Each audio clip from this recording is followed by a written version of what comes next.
Welcome back to the Lovin Dubai show. Our guest today is someone who's shown us that you can do it all. She's a motivational speaker. She's a triathlete, the first Arab amputee to win WBFF transformation winner, and a Guinness World Record holder. Dareen Barbar, welcome to the show. Thank you so much for having me on the show. Not at all. I'm so excited to learn more about your journey.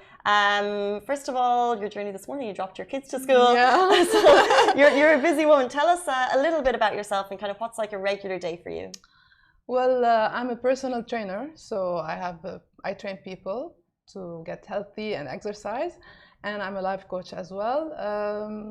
I lost my leg when I was 15 years old to cancer, but that didn't stop me, of course, from pursuing my dreams, my aspirations as an athlete, because I used to play basketball, and I love living in Dubai. I love the weather. Now it's getting cooler. It's a beautiful day. Yeah, it's a beautiful day. Yeah, and I'm a mom of two. My son is 13 years old and my daughter is 9. Amazing. So yeah, I'm a regular mom, trying to, inspire people. Doing the school run and just really inspiring people along the way. You just mentioned you lost your leg at 15. Yeah. And you overcame bone cancer. In the same year you ran 4K. Can you take us back to that year? Tell us, describe it and how you managed to overcome personally. Yeah. So when I lost my leg, around 28 years ago, actually, in Lebanon, it was during the war, so there was no internet, no social media. So I had no idea what my life would look like. So I didn't have anyone to look up to manage to get through the trauma that I was living. But after years of fighting and trying to live a normal life, which I managed to do, I moved to Dubai, and Dubai has opened up a lot of opportunities for me. So I had another accident that actually was my wake-up call. In 2013, as a mother, you tend to lose yourself in taking care of your children. And after 6 months from delivering my daughter, I fell down and I broke my hip in the kitchen. So yeah, that accident actually woke me up, and I was like, how did I neglect myself? And I was overweight and I wasn't taking care of myself. Any mother would pass through that. So I had to take control of my life and make a change and go to the gym, eat healthy, and I started to see the change in my life. And my passion was regained gradually to sports, and I started to do all these achievements. The first thing that I did, I walked 4 kilometers in Dubai Standard Chartered Marathon. Mm-hmm. It was a big thing for me, honestly, to walk that distance, because I used to walk 500 meters and I'll be panting, Mm-hmm. because I wasn't healthy. And this was since the 2013? Yeah, 2013 until now, I've been unstoppable. Yeah, and when you change your mindset, you change your thoughts, eventually your life will change and everything will open up. All the abilities will start to open up for you. And I started to see how much I can do and how much I can achieve. And you start to attract this energy into yourself, because you're thinking positively, you're being optimistic about life. So I started to do all these achievements. I participated in WBFF. Mm-hmm. It was a challenging step for me to step on stage and participate with the able bodies. It was a great thing for me. I overcame my fear of people's misperception about beauty and perfection. And I did the super sprint triathlon, which involves 3 sports: swimming, running, and biking. And the last one, which was I was dreaming of it. I was a kid reading Guinness World Record books, as an entertainment, because we didn't have internet or social media. And here I am, breaking a record. It's incredible. Wow. It's so interesting, because if you look back at, let's say, your teenage years, did you ever imagine that you could become, because you say that there was no social media for someone for you to look up to. Yeah. So if you look back at your 16-year-old self, and if you could tell her now that you have overcome all of this, what would her reaction be? Oh my God, I wouldn't have believed, if someone told me, don't get depressed, don't cry, don't give up, and you will be that person in the future, I would say, you're kidding, you're joking, I wouldn't, I cannot. How will I go? how would I start, you know, to be that person? But it takes perseverance, faith in yourself, taking your challenges day by day. If you think about everything at the same time, think about the future, think about everything, you'll be overwhelmed and you'll never take any step. So just take it day by day, be present in the moment, live this moment, and everything will be okay. So back in your teenage years, were you into fitness? Were you I guess working out, or were you kind of living? Or were you actually was fitness part of your life? Yeah, I was sporty girl. I used to be on the basketball team in school. Very passionate about sports. I loved running. I loved you know, I was fond of my body. I used to wear dresses, short dresses, skirts, you know, go to parties with my friends. But you know, like, it was a shock for me, you know, what happened. It made me lose my passion. How long was the experience, I guess, because you had bone cancer? How rare is that for a 15-year-old to happen? And how long was the cycle of the illness for you? Yeah, I was diagnosed in 1993. I went into chemotherapy for 7 months, and during these 7 months, I got my leg amputated. Wow. And I had to go into rehabilitation to get a prosthesis 3 months. Then I had to go back to school and, you know, be a warrior and fight the fight. What a challenging time for a teenager. Yeah, exactly. You have had an amazing story. Wow. Thank you. Thank you. And then I guess you said that there was no role models. What was it like kind of adjusting back to life again as from someone who was sporty? I lost my passion. I lost my faith in myself doing anything, any kind of sports. The only thing that was available for me was swimming, because it didn't involve any, like, you can swim without having one leg. So, but that wasn't my passion. At that time also, I was being a perfectionist. You know, I was thinking I want it perfect. I want it all, either all or nothing. So that mindset affected me all these years and hindered me from attempting anything, you know. So I didn't believe that I could, you know, I should start from zero, you know, take it step by step, and eventually I will reach where I want to be. We want to talk a little bit about your achievements.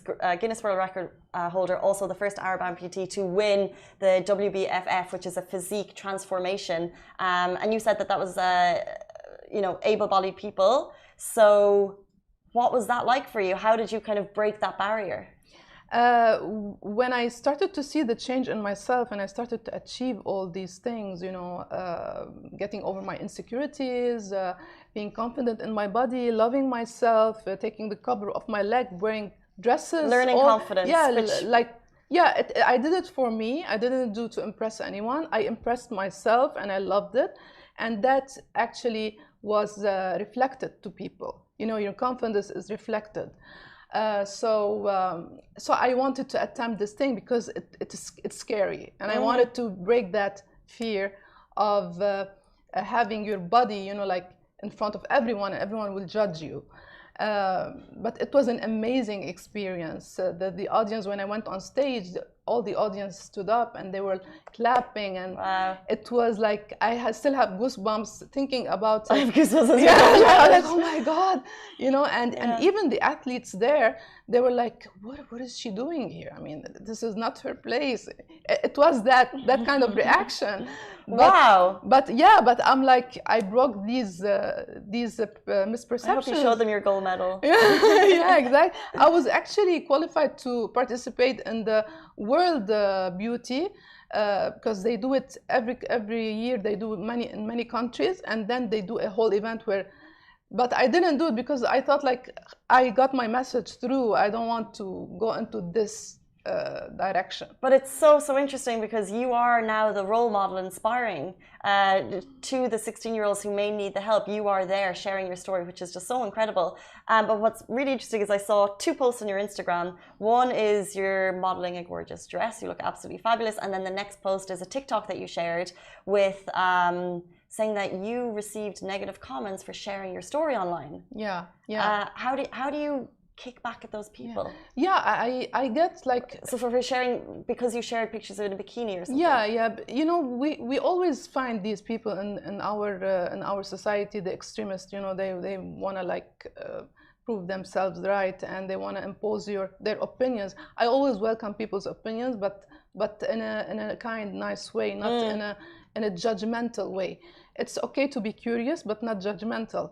So, but I was fed up, you know, like I get this comment, but I was like, you didn't see what I achieved, and here you are judging my wearing a bikini. And someone mentioned, yeah, maybe she can wear a bikini, but she's not attractive, you know, like it's something like that. So I was like, it didn't like it hurt me a little bit, but it didn't affect me. Like I'm doing more than what they think of me. So yeah, I love that you posted that and said to these people, basically, go do one, because because they really can. And sometimes they're keyboard warriors who have nothing else going on in their lives, basically, and how dare they sit there and comment on your life when they should probably just look at your own. So I really applaud your response to that. Thank you. A little bit about your world records. So one, you have the world record for the longest, is it Arab female to do a wall sit? Yeah, it is for our category, because Guinness World Record launched a new category for people of determination,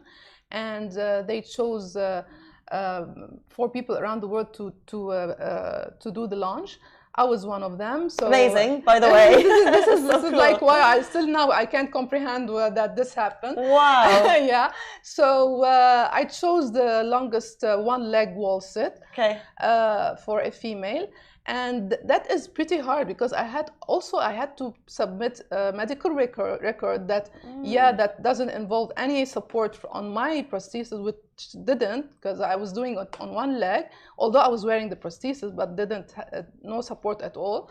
So that was pretty hard for me. I had to train for 1 month because I had short time to train for the record, and like I had to break my record every day. The record was 1 minute 15 seconds. Okay. Can you imagine? I started at 35 seconds. Wow. And I reached, when I broke the record, I reached 2 minutes 8 seconds. Wow. Yeah. That for a wall sit, it's not easy. We did those in school as like punishments. Yeah.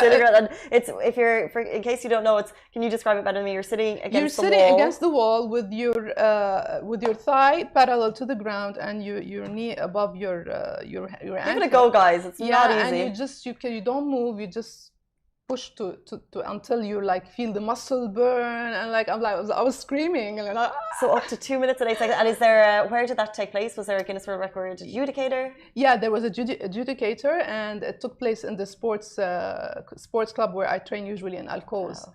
Yeah. So what they've said is actually your records actually inspired the organization to launch the Guinness World Record Impairment Records Initiative. How does that feel?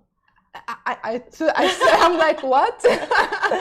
Yeah, I mean, it feels amazing, but you know, it's expected from any person who changes their thoughts, you know, like any person who believes in themselves and not let any adversity stand in their way of achieving their goals and their dreams, will eventually reach that stage where amazing things will happen to their life. Amazing. That's a very important message to share. You, as we said at the beginning, so you're a triathlete, you're a fitness coach, or a motivator. So if people would like to get in touch with you, how can they do that? Through my Instagram account, they can just DM me a message. Instagram's back up. Or send me an email. And for any events or anything, I'm at Touch Dubai. It's a new platform. It's a new agency, actually, talent agency, inclusive talent agency. Oh, cool. So you can get in touch with me and will appear at your event. Thank you so much for sharing your story. I feel like there is probably a world that we didn't uncover, but this is what we have time for. It's really impressive. We really appreciate your time. Thank you so much for having me. Not at all. Guys, that is it for us on the Lovin Dubai show. We're back with you every single weekday morning, same time, same place. Please stay safe and wash your hands. Bye-bye. Bye.